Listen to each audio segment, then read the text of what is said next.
I've spent some time thinking about this question. I think it's perhaps the deepest question that faces science or even humanity at some level. And my own personal perspective is that consciousness is nothing more than the choreographed motion of particles in various quantum states inside a gloppy gray structure that sits inside this thing that we call a head. Do I have any proof for that? No. Does anybody have any proof for what consciousness is? Not at all at this moment.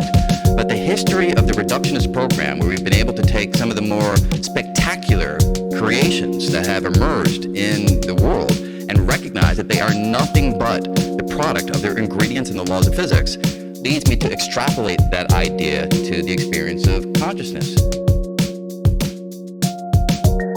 It's called the hard problem of consciousness, which is if electrons and quarks and particles and laws of physics are all that there is, and if you buy into the fact that electrons don't have an inner world, that quarks don't have an inner world, how can it be that by taking a collection of those particles, you can turn on the lights? How can a collection of mindless, thoughtless particles somehow yield mindful experience?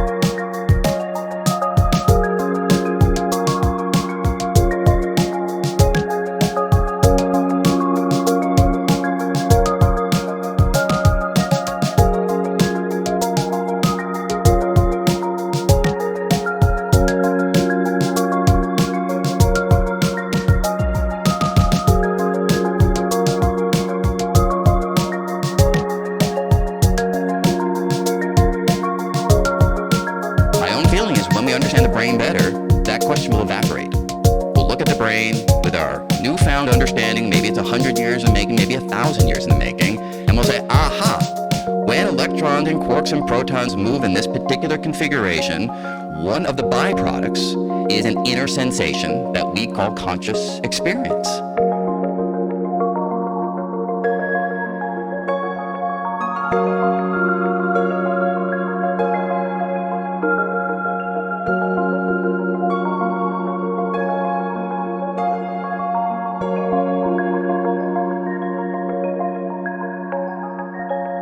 And that, to me, is the likely answer that we will find.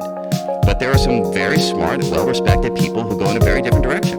There are some who say electrons and protons and quarks, they do have a fundamental proto-conscious quality. They themselves are conscious beings of a sort. Now, it's not like you're going to have electrons that are crying or quarks that are anguishing, but if you have a little proto-element of conscious experience that is imbued into a particle, then you take a lot of the particles and put them together. The idea is that yields the manifest conscious experience that we're familiar with. How it is that I have this inner voice talking inside my head. How it is that I look around the world and I can see the color red and I can experience the color red. I don't just have sensors that can call that red. I mean, an iPhone can do that. I actually have an inner world where I feel that color red. Where does that come from? Hard to answer that question, but I think 100 or 1,000 years from now, we'll look back and smile at how we in this era invested consciousness with such mystical quality, when in the end it's nothing but particles and the laws of physics, and that's all there is to it.